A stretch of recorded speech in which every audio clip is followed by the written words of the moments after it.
Hello दोस्तों, स्वागत है आपका आना क्रिएशंस के एक नए सेगमेंट आना एनालिसिस में। यहाँ हम आपके साथ मिलकर डिकोड करने की कोशिश करेंगे कुछ वायरल टॉपिक्स को।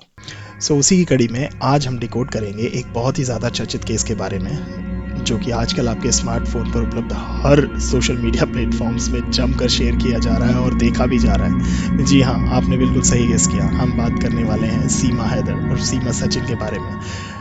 किसी भी नाम से, जिस भी नाम से आपने इनको सुना हो, जाना हो, इन्हीं की बात करेंगे। और सीमा की बात हो और मीडिया की बात तक की जाए तो ये थोड़ी सी नाइंसाफ़ी ज़रूर होगी। मीडिया वाले हमसे गुस्सा हो गए तो एनीवेज, आना क्रिएशंस में सबका ध्यान रखा जाएगा। तो आज बात होगी मीडिया की, जिसने सीमा हैदर, एक इलीगल इमिग्रेंट को एक सेलिब्रिटी बना दिया। वीडियो के एंड तक बने रहिएगा। आज हम बहुत सारे सवालों के जवाब को ढूंढने की कोशिश करेंगे। कुछ सवाल जो आप सभी के जहन में ऑलरेडी होंगे, और कुछ नए सवाल भी ढूंढे जाएंगे, और बहुत सारे तीखे सवाल भी किए जाएंगे। बात करेंगे फॉल्स नैरेटिव बनाने वालों की, बात करेंगे सच की, बात करेंगे अजम्पशंस की, कुछ अजम्पशंस बेस्ड कॉन्स्पिरेसी थ्योरीज की। कुल मिलाकर आज मीडिया की सच्चाई दिखाने की कोशिश करेंगे। वो मीडिया जो मणिपुर पर तो चुप है, बट सीमा हैदर के केस में घंटों की डिबेट प्रोग्राम्स ऑर्गेनाइज करके हम सब का कीमती वक्त बर्बाद कर रही है। आजकल की मीडिया न्यूज़ दिखाने से ज़्यादा न्यूज़ बनाने की कोशिश करती है, और हम सब मिलकर के उसके ट्रैप में फंस रहे हैं। आज कोशिश करेंगे कि वो सब से पर्दा उठे। दोस्तों, कुर्सी की पेटी बांध लीजिए, क्योंकि आगे तूफान बहुत खतरनाक है। और हाँ, आपको ये वीडियो पसंद आए तो लाइक और सब्सक्राइब किए बिना बिल्कुल भी मत जाइएगा, क्योंकि ये लाइक्स और सब्सक्राइब हमारा मोटिवेशन है। प्लीज़ लाइक करिए, सब्सक्राइब करिए, और हो सके तो अपने दोस्तों के साथ शेयर जरूर करिए। चलिए, अब बिना वक्त गवाए शुरू करते हैं। हु इज सीमा हैदर? कौन है ये सीमा हैदर? बहुत लोगों को पता होगा, और बहुत लोग नहीं जानते होंगे, पहली बार ये वीडियो देख रहे होंगे। सीमा हैदर पाकिस्तान के सिंध प्रांत की रहने वाली एक शादीशुदा महिला है, जिनके 4 बच्चे हैं, और उनके पति अभी सऊदी अरब में रह रहे हैं। सीमा की शादी 16 फरवरी 2014 में गुलाम हैदर के साथ हुई थी। सीमा शादी के बाद कराची शिफ्ट हो गई थी अपने पति हैदर के साथ में। तो ये थोड़ा बहुत सीमा के बारे में है, बाकी बातें हम आगे करेंगे। अब थोड़ी सी बात सीमा की करी है तो थोड़ी सी बात गुलाम हैदर की कर लेते हैं। गुलाम हैदर सिंध प्रांत के जकोकाबाद के रहने वाले हैं, और गुलाम हैदर की शादी सीमा के साथ में हुई थी, एक लव मैरिज एज पर गुलाम। और वो पहले से शादीशुदा व्यक्ति थे जब इनकी शादी सीमा के साथ हुई थी। कहते हैं सीमा की शादी जो हुई थी, लव मैरिज एज पर गुलाम, वो एक मिस कॉल से हुई थी। जैसे अभी एक पबजी के थ्रू एक शादी चल रही है, वैसे ही सीमा की पहली शादी एक मिस कॉल के थ्रू हुई थी। और इसके लिए सीमा ने शर्त रखी थी कि वो अपनी पहली बीवी को तलाक देंगे, और वही हुआ।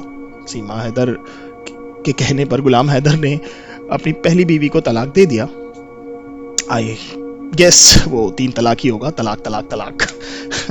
ओके, तो ये शर्त जो रखी थी सीमा ने, वो पूरी करी गुलाम हैदर ने, और उनकी शादी हुई।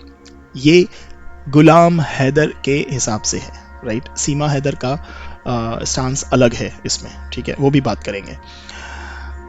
तो शादी हो गई, दोनों हैप्पीली मैरिड रह रहे थे, और 2014 से 2019 के बीच में इनके 4 बच्चे हुए। और 4 बच्चे, जो सबसे लास्ट बच्चा था वो 2019 में हुआ था, जिसके बाद ही गुलाम हैदर सऊदी चले गए पैसे कमाने के लिए, क्योंकि उनकी माली हालत बहुत अच्छी नहीं थी, जिस वजह से उनको पाकिस्तान छोड़ना पड़ा। तो उसके बाद एक्चुअल शुरुआत हुई, जो इस कहानी का नेक्स्ट पार्ट है।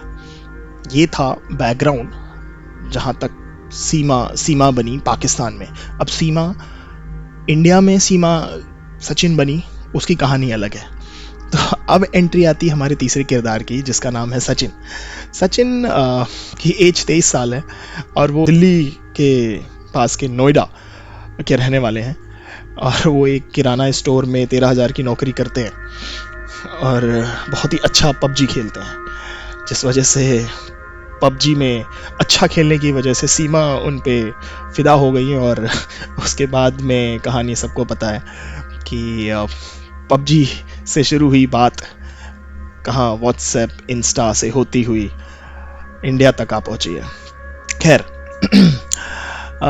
मुझे ऐसा लग कुछ है कि अगर हम सीमा को एक स्पाई की नज़रिए से देख रहे हैं तो ये कहानी 2019 की नहीं है, 2019 से स्टार्ट नहीं होती है। ये कहानी स्टार्ट होती है 2014 से। अगर ये कहानी एक मिस कॉल से स्टार्ट हुई है तो, और अगर हम ये स्पाई के नज़रिए से देख रहे हैं तो मुझे लगता है ये कहानी 2019 ना सोचते हुए हमें ये 2014 से स्टार्ट करनी पड़ेगी। तो जब सीमा हैदर की शादी 2014 में हो गई, दोनों की दलीलें भी आपने सुन ली कि सीमा हैदर के हिसाब से उनकी शादी ज़बरदस्ती हुई थी, मजबूरी में हुई थी, क्योंकि सीमा का अफेयर किसी के साथ में था जो पकड़ा गया। फैमिली ने अपोज किया और फैमिली ने फिर उनकी शादी गुलाम हैदर से करा दी एज पर सीमा। खैर, मैं एक सवाल इसमें ज़रूर पूछना चाहूँगा। ओके, तो पता नहीं ये सवाल आपकी जहन में है कि नहीं, बट मेरी जहन में ज़रूर है कि ये सवाल कि सीमा के 4 बच्चे थे और 2019 में उसका आखिरी बच्चा हुआ था और उसके बाद ही उनके पति उनको छोड़ करके सऊदी अरब चले गए थे पैसा कमाने के लिए। सीमा के पास में 4 बच्चों को खाना खिलाना, संभालना, स्कूल भेजना, इसके बाद भी सीमा के पास में इतना टाइम मिल जाता था कि वो पबजी खेलती थी, सुबह शाम खेलती थी और बहुत ही अच्छी प्लेयर थी, जिस वजह से उनको सचिन मिले। ये कैसे? ये एक बहुत बड़ा सवाल है। मुझे लगता है कि आप सब लोग के दिमाग में ये होना चाहिए, जहन में होना चाहिए, और इसको दिमाग में रखिएगा ज़रूर, क्योंकि ये हमारे बहुत सारे पुराने और दूसरे अजम्पशंस बेस्ड थ्योरी के डॉट्स को मिलाएगा। चलिए थोड़ा और आगे बढ़ते हैं। तो पबजी खेलते खेलते सीमा की मुलाकात सचिन से हो जाती है। उसके बाद में आता है कोरोना, जो कि बहुत सारे लोगों का दुश्मन बनता है, प्यार का दुश्मन उस समय का। सो उस कोरोना की वजह से ये लोग मिल नहीं पाते हैं। ये मिलने का सोचते भी हैं तो भी नहीं हो पाता है, बिकॉज कोरोना में सारे बॉर्डर सील थे, कोई भी कहीं जा नहीं पा रहा था। फिर टाइम बीतता गया, इनका प्यार बढ़ता गया और फिर आता है ईयर 2023। और हाँ, इसी बीच 2019 से 2023 तक उधर हैदर जो वहाँ सऊदी में काम कर रहा था, वो वहाँ से पैसे लगातार सीमा को भेजता रहा। सीमा उसमें से कुछ पैसा खर्च कर देती, कुछ पैसा बचा लेती, और 2019, 20, 21, 22, 23 तक होते होते उसने काफ़ी पैसा बचा लिया था, जिससे उसने मकान खरीद लिया था। और वही मकान बेच करके, ऐसा कहते हैं, सीमा ने बोला हुआ है, वही मकान बेच करके वो पाकिस्तान से इंडिया आ पाई। सो ये मकान बेचना, ये पैसे बचाना, हैदर का पैसे भेजना, ये बहुत सारे ऐसे क्वेश्चंस हैं जो मुझे लगता है आपको दिमाग में आने चाहिए कि अगर सीमा के हिसाब से उसका तलाक हो गया था तो हैदर पैसे क्यों भेज रहा था? अगर वो पैसे भेज रहा था, ये पैसे रिसीव करके उसको बचा रही थी, क्या वो पहले से जैसे ही मिली थी वैसे ही प्लान कर लिया था कि उसको इंडिया जाना है इसलिए उसको पैसे बचाने हैं? क्या था सिनेरियो? ये शायद सब कुछ जांच का विषय है, बट ये क्वेश्चंस जरूर आने चाहिए हमारे सबके दिमाग में। खैर, 2023 आता है और सीमा सचिन से मिलने का प्लान बनाती हैं और सीमा के पास में पासपोर्ट है बट सचिन के पास में पासपोर्ट नहीं होता है। सो सचिन सीमा से कहीं और नहीं मिल सकता है क्योंकि उसके पास पासपोर्ट नहीं होता है। इसी बीच इनको पता चलता है कि अगर नेपाल में इंडियन कोई आता है तो उसको वीज़ा की ज़रूरत नहीं है। सो उन्होंने इसका फ़ायदा उठाया और सीमा नेपाल आ जाती है मिलने के लिए सचिन से। ये बात है मार्च 2023 की, जिसमें ये लोग साथ रहते हैं और उसके बाद में सीमा सचिन से बोलती है कि मुझे भारत जाना है, मुझे नहीं जाना है वापस, बट सचिन उसको इंसिस्ट करते हैं कि सीमा को वापस पाकिस्तान चले जाना चाहिए। सीमा इस बात को मान लेती हैं और वापस पाकिस्तान चली जाती हैं और वहाँ वो अपनी अगले ट्रिप के लिए तैयारी करती हैं। अपना मकान प्लॉट जो उन्होंने खरीदा हुआ था बचा करके पैसे, उसको वो बेचती हैं और वो अपने चारों बच्चों के साथ में नेपाल आ जाती हैं। नेपाल में सीमा पहुंचती है 11 तारीख को, 11 मई 2023 को, और वहाँ से फिर वो वैन ले करके पोखरा पहुंचती है और पोखरा से वो प्राइवेट बस करके पहुंच जाती है इंडिया। और इस दौरान सचिन से वो कंटिन्यूसली टच में रहती है, किसी और का वाईफाई ले करके व्हाट्सएप के थ्रू, और सचिन उसको थोड़ा बहुत गाइड करता रहता है कहीं ना कहीं, और वो वहां से पहुंच जाती है इंडिया। इस बीच काफी कुछ स्ट्रगल हुआ, सचिन ने किया, कुछ सीमा ने किया, लेकिन एट द एंड वो साथ में आ गए और मई जून 2 महीने तक वो साथ में रहे।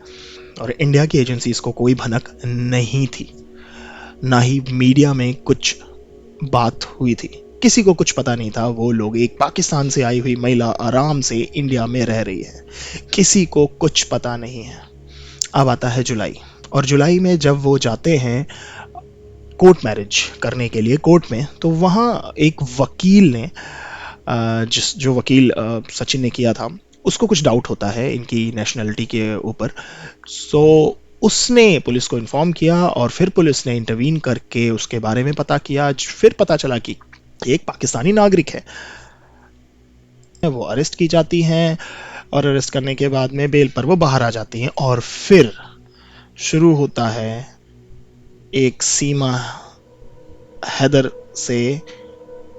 हैदर सेलिब्रिटी का बनना। वो प्रोसेस है मीडिया का। मीडिया ने यहाँ पर बहुत बड़ा रोल प्ले किया है। एक नॉर्मल सीमा को सीमा हैदर द सेलिब्रिटी बनाना। अभी तक कुछ पता नहीं था कि ये स्पाई है या फिर एक नागरिक, नॉर्मल नेशनल है, पाकिस्तानी नेशनल है, कुछ पता नहीं था, क्योंकि पुलिस अपना इन्वेस्टिगेशन कर रही थी अपने हिसाब से। बट वहाँ जब मीडिया की एंट्री हो जाती है तो मीडिया अपना इंटेरोगेशन अलग तरीके से करता है, और वही किया जिस वजह से वो एक सेलिब्रिटी बन गई। अब यहाँ पर सवाल एक और, जो कि बहुत तीखा लगेगा शायद में हमारे मीडिया कर्मी को, हमारी ऐसा तो नहीं कर दिया मीडिया ने कि वो एक जासूस थी, और मीडिया ने वो सारे सवाल जो कि हमारी एजेंसीज ने पूछे, वो सवाल पहले ही मीडिया ने पूछ लिए, और वो इतनी ज़्यादा कॉन्फिडेंट हो गई कि उन सारे सवालों का बहुत अच्छे से जवाब वो दे पाई, क्योंकि मीडिया में उसने इंटरव्यूज़ दिए, फिर देखे कि कैसा रिस्पॉन्स आ रहा है, कैसे लोग उसको ले रहे हैं, उस जवाब को किस तरीके से सुन रहे हैं, समझ रहे हैं, एक्सेप्ट कर रहे हैं। वो उसने देखा, समझा और अपनी प्लानिंग कर ली, जिसके बाद एटीएस के सामने उसने बहुत ही कॉन्फिडेंट होकर के सारे सवालों के जवाब दिए। आज सीमा के खिलाफ कोई भी ऐसा सबूत अभी तक तो नहीं हुआ है जिससे वो प्रूव हो सके कि वो एक स्पाई है, वरना वो अभी तक जेल में होती। और अगर वो सच में स्पाई है तो इसकी हेल्प तो मीडिया ने करी है। मीडिया के खिलाफ क्या कार्रवाई करनी चाहिए, और मीडिया ने जो वो न्यूज़ बनाई, पकाई और वो हम तक पहुंचाई, और जो हमने कंज्यूम करी, जो गलत फैक्ट्स हमने देखे, वो उसका जिम्मेदार किसको ठहराना चाहिए आपके हिसाब से? मुझे ये आपसे जानना है। मीडिया ने तो अपनी उस न्यूज़ को पका करके उस पे टीआरपी बटोरी, उससे व्यूज़ बटोरे, उससे पैसे कमाए, बट लॉस में कौन है? लॉस में हम हैं, वी द व्यूअर्स। हमने वो कंज्यूम किया, हमने मीडिया को वो स्टोरी पकाने का मौका दिया। यही कुछ तीखे सवाल हैं जिनके जवाब मुझे लगता है कि हम सबको मिलकर के ढूंढने चाहिए, और ये सवाल करने चाहिए, क्योंकि समय आपका है, वक्त आपका है। उस वक्त की कीमत आपसे ज़्यादा किसी को नहीं पता है, और मीडिया उस वक्त के साथ खिलवाड़ कर रही है। तो मुझे लगता है उस वक्त को आपको डिसाइड करना है कि वो वक्त किसको दिया जाए। क्या मीडिया की इस फेक न्यूज़ को, मीडिया की बनाई हुई स्टोरीज में, या फिर आप कुछ रियल न्यूज़, रियल इंफॉर्मेशन जानना चाहते हैं उस पर? चलिए आगे बढ़ते हैं। इतना कुछ आप ऑलरेडी मैं बता चुका हूँ और बहुत कुछ आपने मीडिया से जान लिया होगा। अब बात करते हैं सवालों की।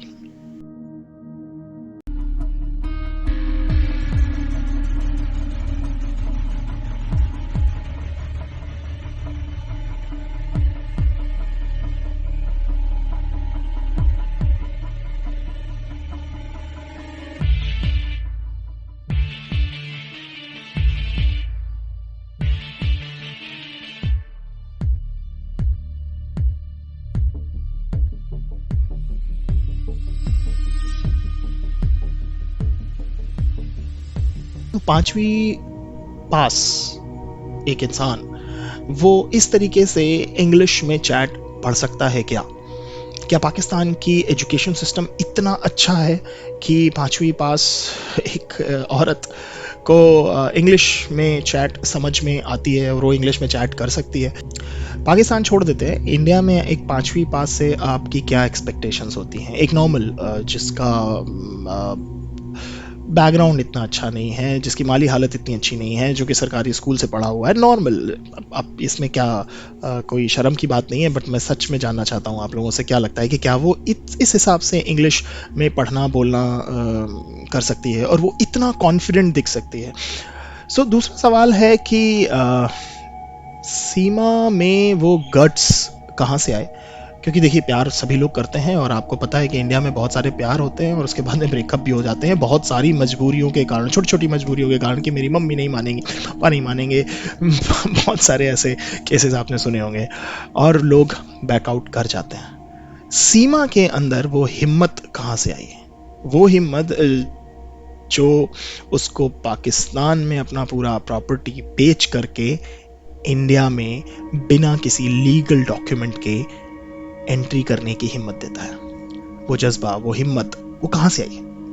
क्या ये प्यार है? आई मीन ठीक है, प्यार है, मैं नहीं बोलता हूँ कि प्यार नहीं है प्यार में, लेकिन इतनी वो हिम्मत कहाँ से आई है? बहुत लोग ऐसा कर सकते हैं, लेकिन सीमा जिस माली हालत, जिस कंडीशन से आई हुई है, जो उसने बताया है, क्या उसके लिए ये पॉसिबल है? उसके जैसे लोगों के लिए पॉसिबल है? ये सवाल के साथ मैं आपको छोड़ता हूँ, आप समझिए इस बात को, या जो भी आंसर आपको लगता है आप अपना जवाब कमेंट बॉक्स में दे सकते हैं। चलिए, अब कुछ सवाल हमारे इंडिया की गवर्नमेंट से भी कर लेते हैं। वो कैसे छूट सकती है? क्योंकि ऑब्वियसली सीमा जो कि मई से पूरा मई जून हमारे इंडिया में रह रही है, हमें पता ही नहीं है, हमारी इंडिया की एजेंसीज को पता ही नहीं है कि कोई बाहर का पाकिस्तान से आया हुआ इंसान नेपाल के रास्ते इंडिया में रह रहा है। पता ही नहीं है, हमारी इंडियन एजेंसीज को कोई खबर नहीं है और शायद खबर आगे होती ही नहीं। कोर्ट मैरिज हो जाती, उसका आधार बन जाता और बाकी सारे डॉक्यूमेंट्स बन जाते। कुछ टाइम की बात थी। तो मुझे लगता है बहुत ही स्मार्ट वकील था जिसने इस चीज़ को देखा और पॉइंट आउट किया और आज ये मुद्दा यहाँ तक आ गया है। पता नहीं ऐसी कितनी सीमा होंगी जो हमारे भारत में अलग अलग प्रदेश में अलग अलग जगह पर रह रही होंगी, जिनका हमें पता ही नहीं है, जिनका मीडिया, हमारी मीडिया तो छोड़ दीजिए, हमारी एजेंसीज को भी पता नहीं है। तो क्या एक सवाल एजेंसी से बनता है कि क्या इसको दुरुस्त करने का समय आ गया है? आप लोगों को समझ आए कि बॉर्डर से कौन एंट्री ले रहा है, इनके जो चेक पॉइंट्स हैं वहाँ पर किस तरीके की जांच हो रही है। हम सब खतरे में हैं क्योंकि पाकिस्तान से आपको पता है कि ज़्यादातर तो टेररिस्ट ही आते हैं। तो उन टेररिस्ट से बचने के लिए हमारी एजेंसीज को थोड़ा सा और सतर्क होने की ज़रूरत है। तो वो क्या कर रही हैं? क्या उन्होंने इस पे कार्रवाई स्टार्ट कर दी है? आपको क्या लगता है? इस पे भी ज़रूर मैं आपकी राय जानना चाहूँगा। मुझे लगता है बहुत सारे सवाल हो गए और वीडियो काफ़ी लंबी हो चुकी है और मुझे लगता है मैंने सारे पॉइंट्स को कवर कर दिया है। जो भी आपके दिमाग में इस मीडिया ट्रायल में क्वेश्चंस चल रहे होंगे, सीमा के बारे में, हैदर के बारे में, सचिन के बारे में, पाकिस्तान के बारे में, इंडिया के बारे में, सीमा से रिलेटेड केस में, वो कहीं ना कहीं मैंने अपने तरीके से बताने की कोशिश करी है। फिर भी अगर कुछ रह गया है तो मैं कोशिश करूँगा कि अगले वीडियो में मैं उसको कवर कर सकूँ और आप अगर उसको कमेंट बॉक्स में बताएंगे तो मुझे बहुत अच्छा लगेगा। आप बताइए कि क्या क्या सवाल हैं ऐसे जो आपके दिमाग में हैं जिनको मैं कवर नहीं कर पाया हूँ। मैं कोशिश करूँगा कि उस पर भी एक वीडियो बनाया जाए और उन सवालों के जवाब दिए जाएं। Thank you so much for watching. अगर ये वीडियो पसंद आया है तो इसे लाइक कर दें, अपने दोस्तों के साथ शेयर कर दें और इस चैनल को सब्सक्राइब कर लें और बेल बटन दबा दें ताकि अगला वीडियो आते ही आपको नोटिफिकेशन मिल जाए। और हाँ, इस जर्नी का पार्ट बने हमारे साथ। अगर वीडियो में कुछ भी पसंद आया है या फिर कुछ नहीं पसंद आया है उसको कमेंट बॉक्स में ज़रूर लिखें। टिल देन, अच्छा देखें, अच्छा सोचें। Bye bye.